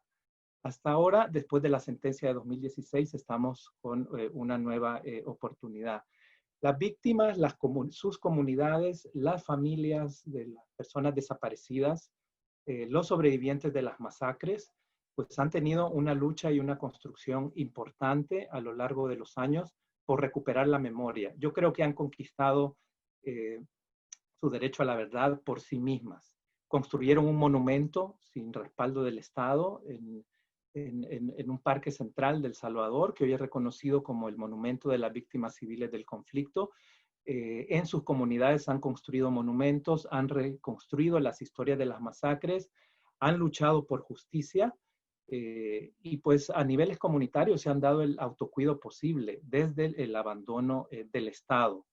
Los pocos procesos mínimos que ya relaté que se han llevado adelante han sido procesos de atenciones muy básicas, sin capacidades del Estado para brindarlos, sin enfoque diferenciado, sin enfoque de género, sin enfoque de niñez. Y por lo tanto tenemos, por ejemplo, sectores totalmente abandonados, como las mujeres que fueron víctimas de violencia sexual, que no han tenido ningún tipo de acompañamiento desde el Estado, y es un crimen negado, oculto, una tragedia, ¿no? Que sigue siendo invisibilizada desde el Estado. Así que la deuda es muy grande, hay mucha construcción en recuperación de la memoria, defensa de la verdad y lucha por la justicia de las víctimas y las organizaciones, pero obviamente el rol del Estado no se puede sustituir y su incumplimiento pesa. Y de ahí la importancia de continuar luchando por un proceso de justicia transicional con las oportunidades que abrió la sentencia de inconstitucionalidad de la amnistía de 2016. Muchísimas gracias, David. Es muy relevante lo que nos cuentas acerca de cuáles son los resultados de los procesos, de las deudas y cómo fue este proceso, ¿verdad?, de la ley. Y me gustaría consultarle a Sol, que también va a hablar un poco en el caso de El Salvador, retomando las preguntas que han hecho las personas, el público, ¿no? Nos pregunta si tú conoces si se ha realizado un mecanismo de priorización de víctimas y medidas de reparación durante la implementación de los programas de reparación, ¿verdad? Eso también se lo consultaré después a Susana, pero tú que nos contestes en el caso de El Salvador. También me gustaría, hemos hablado de que es posible fortalecer este programa de reparaciones gubernamentales, ¿verdad? Desde tu perspectiva, ¿a dónde tiene que ir ese fortalecimiento o apoyo o qué es lo que debería de avanzar para acercarnos más al objetivo de una reparación integral? También nos preguntan que por qué es importante y si es justo, ¿verdad?, que haya un programa de reparaciones estatales que salga de fondos públicos, ¿verdad? De los impuestos de cada uno que la ciudadanía paga, que si no sería suficiente con las acciones civiles que pueden llevarse contra los responsables de los crímenes directos. Es decir, este tipo de crímenes se puede reparar solamente a través de la responsabilidad individual de los responsables, o por qué es necesario que el Estado asuma y se ponga al frente, ¿verdad?, de estas acciones. Gracias, Sol. Ok, voy a intentar dar mi opinión, ¿verdad?, desde lo que he podido trabajar desde los peritajes y desde la experiencia con las víctimas y lo que ellas también me van diciendo. Ok, el mecanismo de priorización.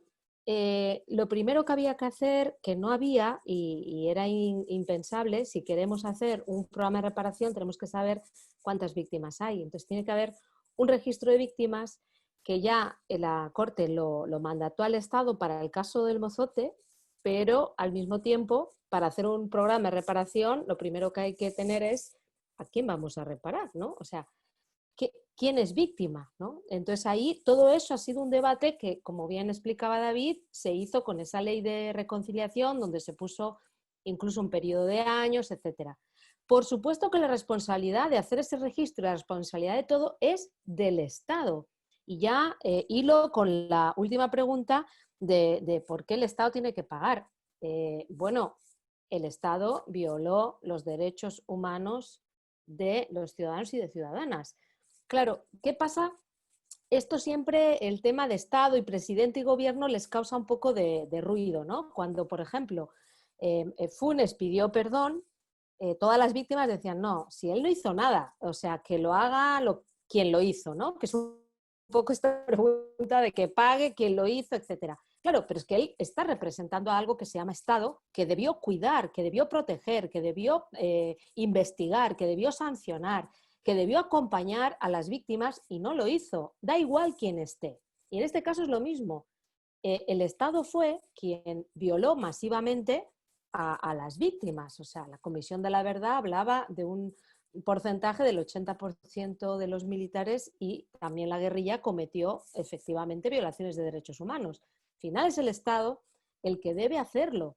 Primero, por lo que he dicho antes, esto es para la sociedad, no solo para un grupo de personas. O sea, esto tiene que ver con que nos toque y lo veamos para que no se vuelva a repetir. Entonces, cuando la gente dice, no, es que David hablaba, algunos autores materiales, nadie se acuerda de los intelectuales, ¿no? Y en el juicio jesuitas hemos podido seguir que una de las premisas de lo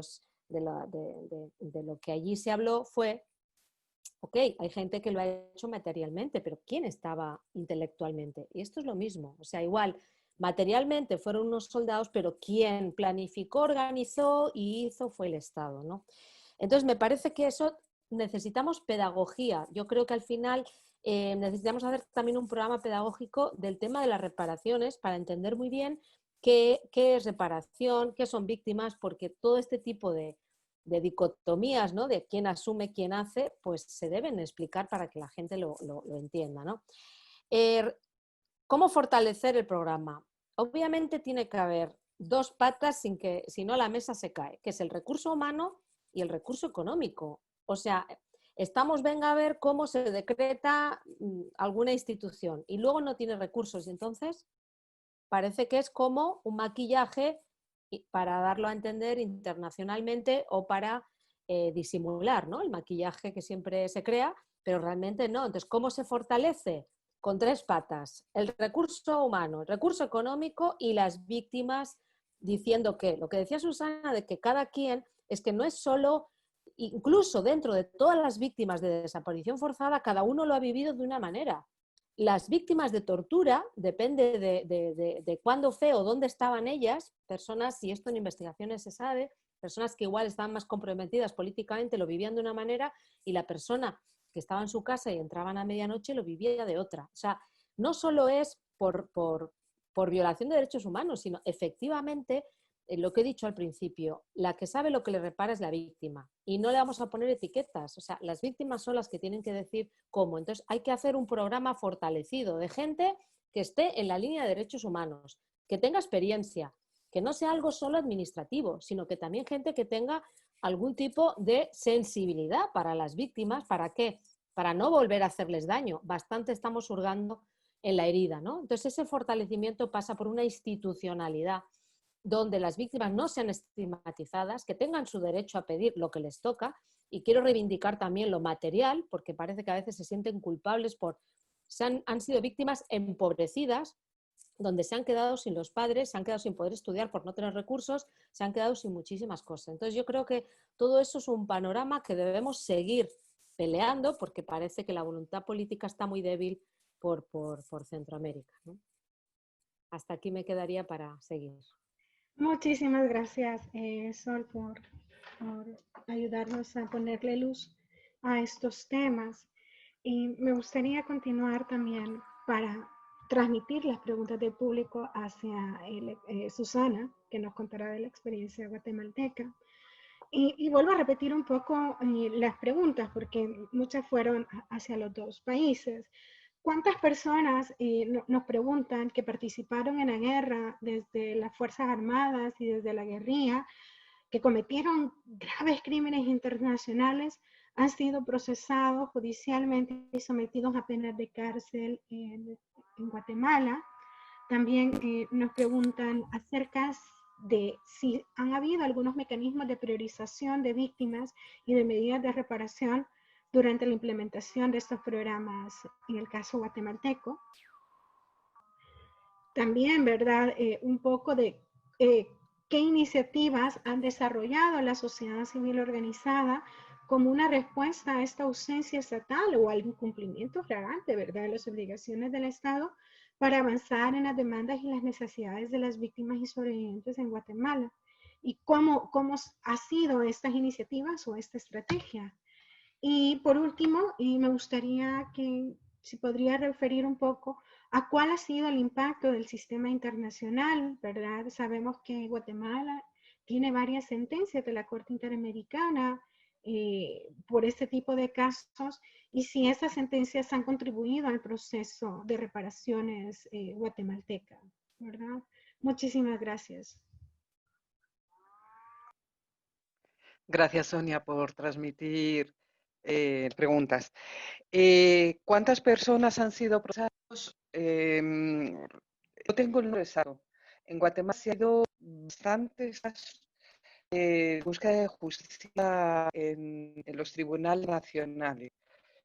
No tengo el mismo número, pero sí es un número significativo en comparación con otros países cercanos, como estábamos con El Salvador. O sea, sí se han desarrollado bastantes procesos judiciales, la mayoría en contra militares.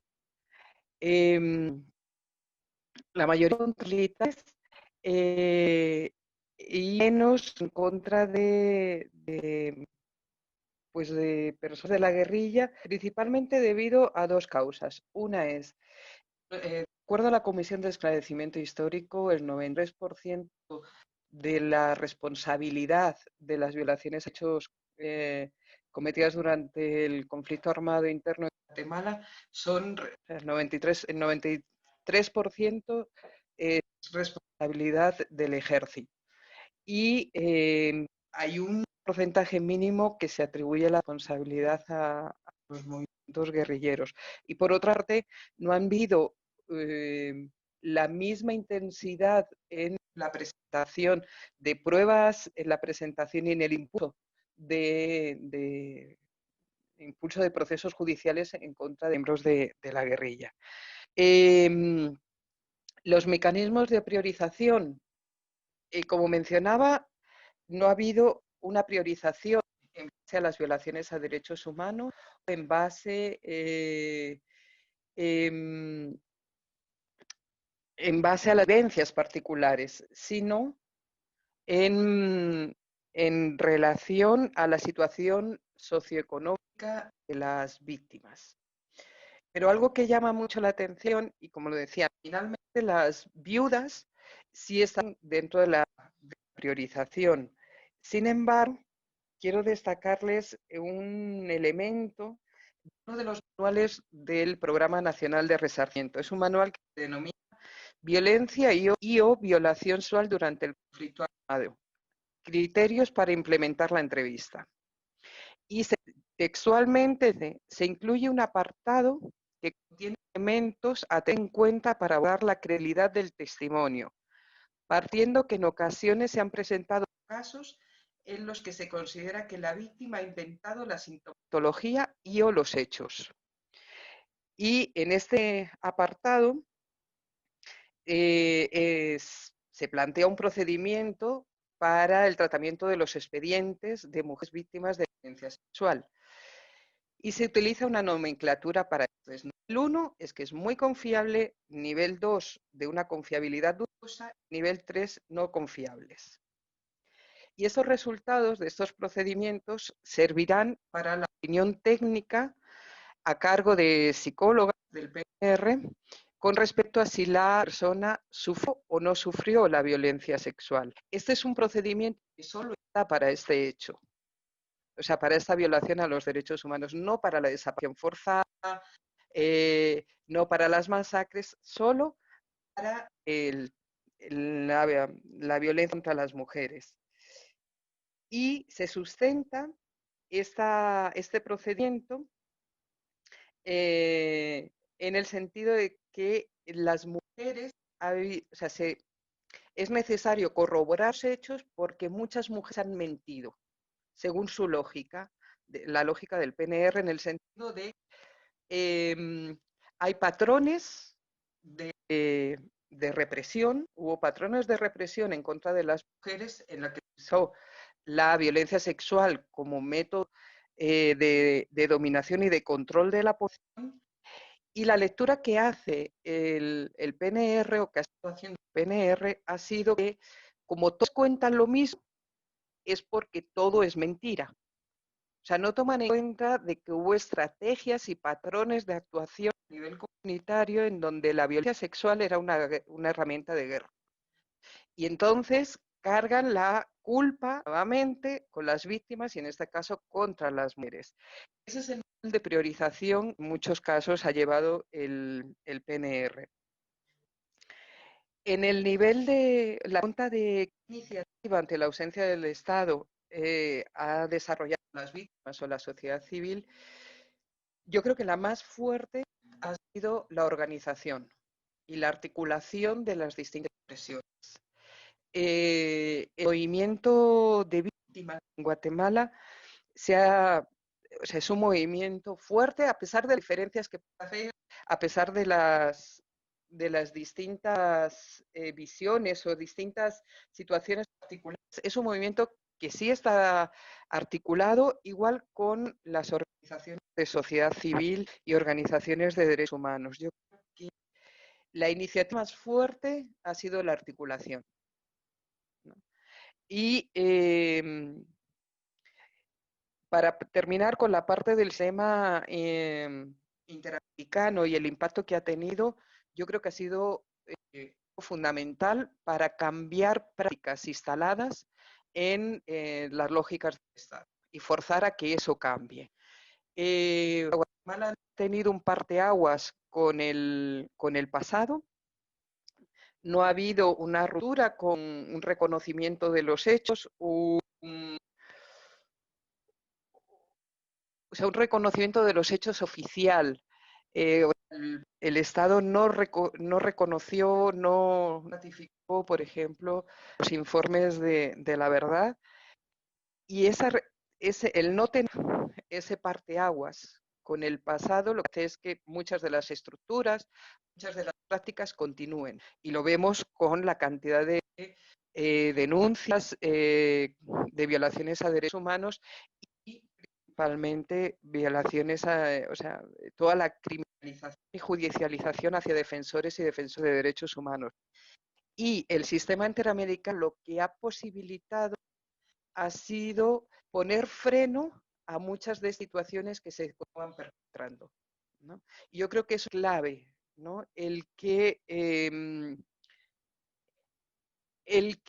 se tenga apoyo con el sistema, o sea, que haya un sistema internacional que para que los estados no sigan ejecutando violaciones a derechos humanos. Y eso ha sido algo que tanto la principal de las organizaciones de víctimas han buscado, en el sentido de romper la perpetuidad de violaciones a derechos humanos. Por ahí lo dejaría. Muchísimas gracias, Susana. Y tenemos una segunda ronda de preguntas que abren otros temas de discusión y que son muy, muy interesantes. Me gustaría trasladárselas en este momento algunas de carácter jurídico a David, ¿no? Y bueno, dicen, ¿cómo se han financiado las medidas de los programas de reparación? ¿Y qué pasa? Como sabemos, la Corte Interamericana de Derechos Humanos ha dictado algunas sentencias hacia El Salvador y otras hacia Guatemala, ¿verdad? Si en el caso salvadoreño el Estado ha cumplido estas sentencias, ¿y qué pasa cuando no se cumplen aquellas medidas de reparación dictadas por la Corte Interamericana? Y la otra pregunta es si existe algún mecanismo, ¿verdad?, para incluir a personas no víctimas en el proceso de reparación o de reconciliación, dicen, por ejemplo, en el caso del Mozote. O sea, ¿cómo podría incluir el Estado a estas personas no víctimas, ¿verdad?, directas, en los procesos de reconciliación? Gracias.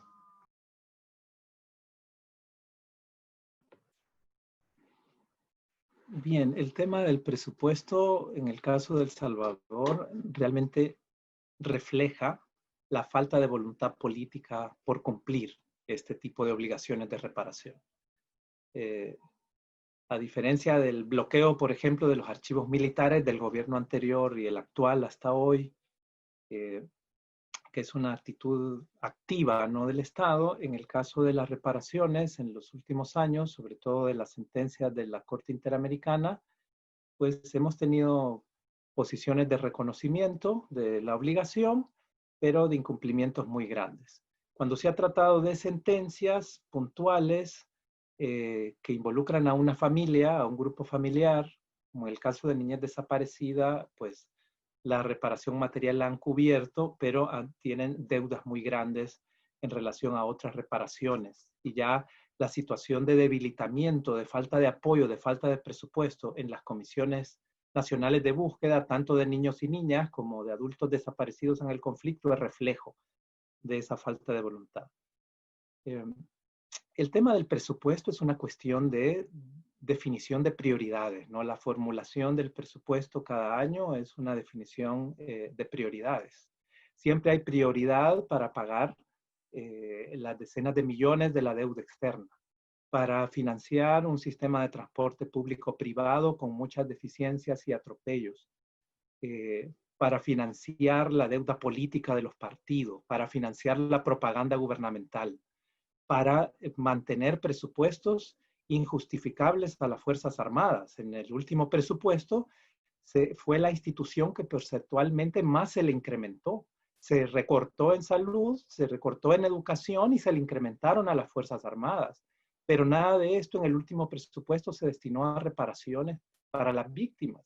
Entonces podemos tener un discurso, los políticos tienen a veces, los que no son negacionistas absolutamente, un discurso favorable a la reparación o dando unos gestos simbólicos a las víctimas, pero al momento de formular sus presupuestos nada va para reparaciones. El caso del Mozote, que es donde ha avanzado un poquito más, se ha estado dando desde sobrantes de los ejercicios presupuestarios cada año. Ni siquiera con la reparación material que se ordenó cumplir por la sala en 5 años se cumplió.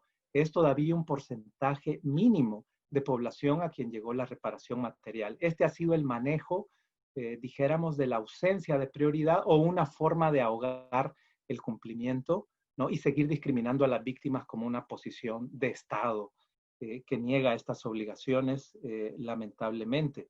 La Corte Interamericana ha tenido procesos de seguimiento, ha declarado como corresponde algunos cumplimientos parciales, pero en general también ha declarado los graves incumplimientos, incluido el de la falta de acceso a la justicia, incluido el de la falta de acceso a archivos militares o la falta de presupuestos en la reparación.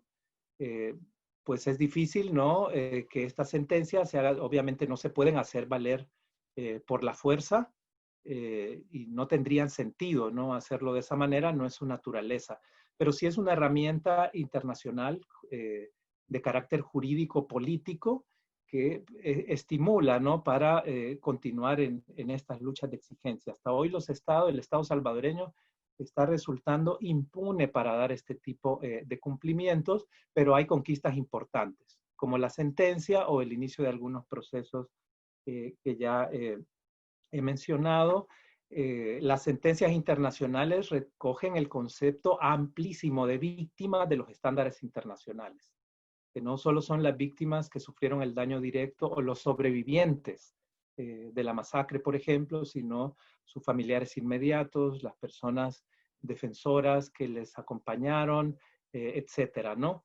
Este concepto amplio ha sido retomado en las sentencias.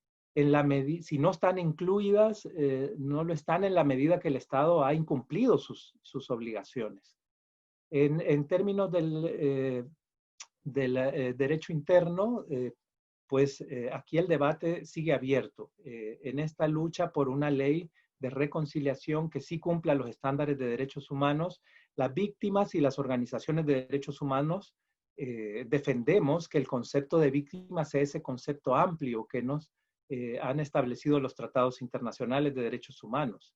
El Estado y sobre todo la Asamblea Legislativa ha buscado restringir al mínimo el concepto de víctima y por lo tanto en el derecho interno aún es un punto de lucha, pero este concepto amplio que va más allá de estrictamente la víctima directa que sufrió el daño o que sobrevivió al ataque, esto pues obviamente no debe ser, ¿no? Es un concepto mucho más amplio, el que abarca familiares y otras personas defensoras, acompañantes, etcétera, que están en torno a cada caso concreto. Muchísimas gracias, David. Me dirijo a algunas preguntas para terminar a Sol. Nos preguntan específicamente si en el caso del mozote, que sabemos que conoces tú muy bien, ¿ha habido algún enfoque diferenciado o de género en las medidas de reparación que se han otorgado? Y si este tipo de medidas también atendió a las características específicas en el caso de que esta población pueda ser considerada como pueblo indígenas, ¿verdad? Si existen algunas medidas orientadas en ese sentido. También que nos cuentes un poco cuál ha sido la experiencia en El Salvador con respecto a la reparación colectiva y estas reparaciones de carácter individual. Y lo último, ¿verdad? Nos comentaban o nos preguntan y dicen que al parecer dentro del proceso salvadoreño, todas estas discusiones parecen que están concentradas en las organizaciones históricas y en los grupos políticos, pero que todavía la sociedad no ha sentido como esta beligerancia o ese reclamo público como en otros países donde el tema de reparaciones sea parte de la agenda pública. Entonces, ¿cómo podrían ampliarse otros sectores a estas discusiones y volverlo un tema de agenda nacional de deuda o de reconocimiento de estas víctimas? Sí, gracias, Sonia, por trasladar las preguntas. Empezaría por la última porque sí creo que he hablado de ello y tengo especial también importancia en eso. O sea, creo que esto nos tiene que tocar a todos y a todas, a todes, como también se dice, para incluir a todos. Es un tema de compromiso con la no repetición, ¿no? El tema de transformar las estructuras toca a la sociedad, tanto salvadoreña como guatemalteca, como Entonces, en un país donde se cometen graves violaciones de derechos humanos a unas personas que son ciudadanas y ciudadanos y no pasa nada, significa que esas personas no importan, porque si no se hace nada es que no importan. Entonces, en la sociedad ya estamos creando una división donde estamos permitiendo todos y todas, no solo el Estado, sino como sociedad, estamos callando a que haya personas que no sean ciudadanos y ciudadanas porque no se les está respetando sus derechos, se están invisibilizando y están en la cuneta, no solo actual, sino de la historia del Salvador, ¿no? Entonces, nos tiene que importar a todos y a todas porque tiene que ver con las estructuras del horror que, como decía el poema de Bertolt Brecht, hoy eres...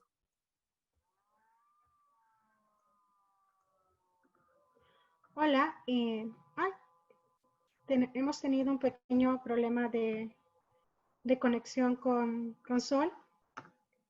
Y, bueno, vamos a proseguir al caso de Susana. No sé si quieres agregar algo más, Susana, y, y hablarnos tal vez un poco de este proceso de... Ya, estoy de vuelta. Ok. Bueno, sigamos con Sol. ¿Sigo o me espero? Sí, es que se me fue a mí también, se fue toda la pantalla. Ok. Estaba en eso, ¿no? En que realmente es tan importante lo pedagógico, precisamente para que las personas vean que esto no le pasa a una persona o a un colectivo, sino que tiene que ser parte de la sociedad. ¿Cómo lo podemos hacer? Efectivamente, el Estado es el que debería estar haciendo una labor pedagógica para que todo el mundo estuviera en la línea de derechos humanos. Como eso no existe, porque es el propio Estado el que está violando derechos humanos, sí es la sociedad mediante las escuelas, instituciones educativas que tienen que hacer esa labor. Efectivamente, no solo es una cosa de familiares e instituciones, como dice la persona que pregunta, o sea, pero también nos tenemos que dejar interpelar, ¿no? Y nos tenemos que dejar tocar por el sufrimiento de las víctimas. Y creo que la urgencia de acciones es de todos y de todas, y tenemos que ya despolarizar, desideologizar y poner al centro la gente que sufre. Porque, decía yo antes, entendemos también el sufrimiento de la gente que ha muerto en el COVID y todo lo que ha pasado, y en cambio estas personas que han 30 años sufriendo no nos toca. ¿Por qué? Porque ha habido toda una voluntad política de invisibilizar y de silenciar. Estaba diciendo cuando se cortó que el silencio institucionalizado en forma de miedo y de ejemplo, o sea, si mataron a Monseñor Romero, que era alguien sagrado, ¿qué no me va a pasar a mí? Entonces, ni siquiera han dejado como la libertad de poder expresar, de poder demandar, porque entonces va a haber algo que te va a decir que eso va a pasar. Y ya sé que estoy fuera de tiempo, pero la pregunta del mozote de mujeres indígenas, sí se hicieron, al menos en el peritaje que viene de la sentencia de la Corte, que se pedían medidas de reparación, sí se hicieron grupos de mujeres y, por supuesto, se tuvo en cuenta toda la cosmovisión y todo lo cultural de los habitantes del mozote. Ellos expresaron lo que necesitaban y eso es lo que se recogió. Gracias, Sonia. No, gracias, Sol. Bueno, ya para ir cerrando, quería saber si Susana quería aportar algo más a la discusión y ya luego quedamos con una pequeña preguntita para cerrar todo el conversatorio. Sí, yo quisiera remarcar varios elementos que hemos estado diciendo Sol, David y yo. Y es que el reconocimiento de las responsabilidades es una condición imprescindible para transitar hacia un sistema realmente democrático, que garantice el acceso a la justicia para toda la ciudadanía, no para ciertos sectores con ciertos privilegios. Y algo que me parece muy claro es que la reparación es un derecho adquirido por las personas en su condición de víctima. Y la reparación es un deber del Estado y es una obligación del Estado en cuanto a las violaciones de derechos humanos cometidas. Y entender las medidas de reparación y los distintos programas de reparación resultado del reconocimiento de daño sufrido por las víctimas, ¿no? Se une un derecho de las víctimas y un deber y una obligación para los estados. Y ese binomio yo creo que es clave para entender por qué debe ser pagado las reparaciones cuando son dentro de los procesos nacionales del presupuesto nacional. ¿no? Porque es Estado, no es personas particulares. Y algo que me parece que quiero apuntar también a lo que decía Sol en la parte pedagógica, y es que el Estado debe generar los procesos necesarios para el cambio de los textos que hicieron posible las violaciones a los derechos humanos contra la población, en el sentido de la no repetición, o sea, no es la repetición de conductas, es la no repetición de contextos posibilitadores de esas violaciones a derechos humanos. Y en ese sentido, para las nuevas generaciones, y en la lógica también pedagógica que aborda Sol, creo que es importante abordar los imaginarios sociales, posibilitaron, abordar las estigmatizaciones que posibilitan las violaciones de derechos humanos, y algo que para las víctimas es importante es devolver culpa a los responsables. Desde muchos sectores de la sociedad se ha cargado la culpa hacia la víctima, y yo creo que algo que tienen que hacer los estados, que tienen que hacer los programas y las sentencias de reparación, la responsabilidad no es de las víctimas. Y algo importante, yo creo, es en considerar a las víctimas como objetos de derecho y no como objetos de protección solamente, sino la víctima es una persona que debe ejercer y de poder ejercer su completa ciudadanía. Y en ese sentido, tener un acceso igualitario ante la justicia. Por ahí terminaría. Muchísimas gracias. Sumamente relevante esto de la no repetición de contextos posibilitadores y acerca de todo este componente pedagógico. Estamos casi fuera del tiempo, no casi, estamos fuera del tiempo. Tengo una última pregunta. Les pediría que en forma muy breve, en menos de un minuto o en un minuto, voy a ser muy tajante con el tiempo, nos cuenten o nos digan, ¿verdad? Para este cierre, que qué lecciones positivas dejan los procesos de reparaciones de la región, ¿verdad? ¿Qué se puede rescatar de estos y que sean útiles para otros países? Comenzamos contigo, David.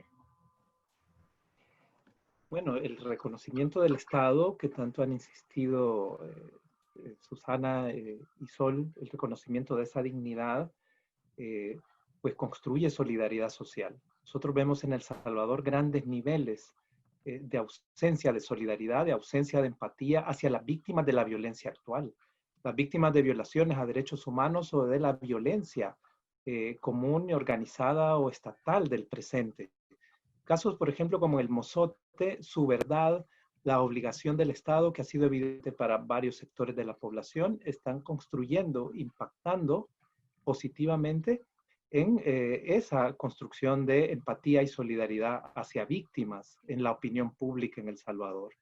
Por lo tanto, conquistar del Estado o que el Estado asuma su obligación estaría generando esta posibilidad de construcción verdadera de la reconciliación. Por el contrario, si defiende victimarios, legitima las violencias y naturaliza las violencias de Estado del pasado, pero también las violencias de Estado y las violencias sociales del presente.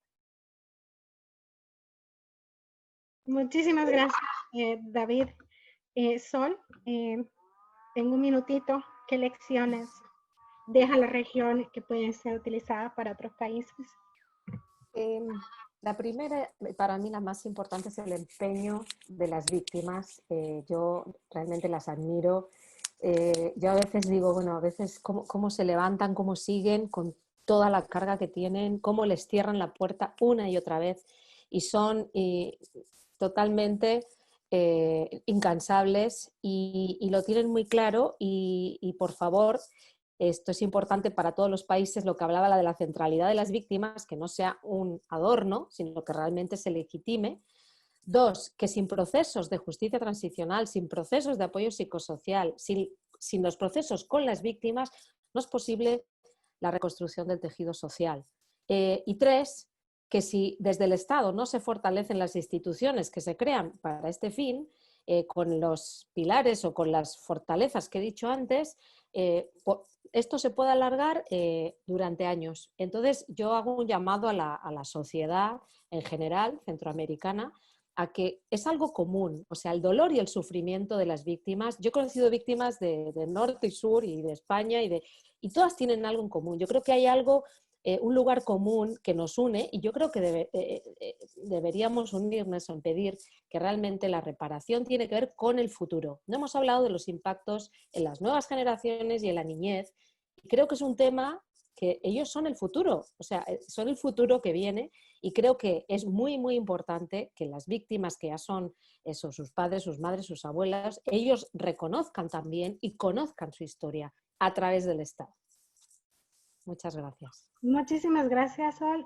Un minutito, Susana, para qué lecciones nos deja la región y que pueden ser utilizadas en otros países de forma muy breve. Sí, yo creo que una de las lecciones es que los testimonios de las víctimas, tanto individuales y colectivos, están posibilitando reconstruir el pasado, reconstruir políticamente ese pasado, así como hacer justicia. E integrar en el relato histórico esos testimonios que arrojen luz sobre las zonas que silenciaron los regímenes autoritarios violatorios de derechos humanos. O sea, romper con esa tendencia del silencio, más los testimonios, lo que dicen las víctimas, cómo lo cuentan, el que le ponen es revertir esos silencios y zonas oscuras. Y yo creo que también generan y están generando una sensibilidad política para escucharlas, ¿no? Y yo eso apostaría a lo que ya son también y las nuevas generaciones, ¿no? Y potenciar las nuevas sensibilidades para escuchar ese pasado, escuchar las voces y las historias que tienen que contribuir. Muchísimas gracias, Susana. Bueno, con esta intervención cerramos el primer conversatorio de este ciclo. Quiero agradecer en nombre de PLF, de Cristosal y del Centro Internacional de Justicia Transicional a estos grandes panelistas que han compartido su experiencia y su experticia con nosotros, además de tomarse el tiempo para tener esta plática. Y desde luego agradecer al público que nos ha acompañado desde la plataforma de Zoom y desde Facebook Live. Y les invitamos a que se inscriban y participen en los otros conversatorios de este ciclo de seminarios sobre reparaciones. La próxima cita es hoy en la tarde, hoy, ¿verdad? El martes 25, a las 4 horas hora Washington, 3 hora Perú y Colombia, o 2 de la tarde hora Centroamérica, para conocer las experiencias de Colombia y Perú. Muchísimas gracias.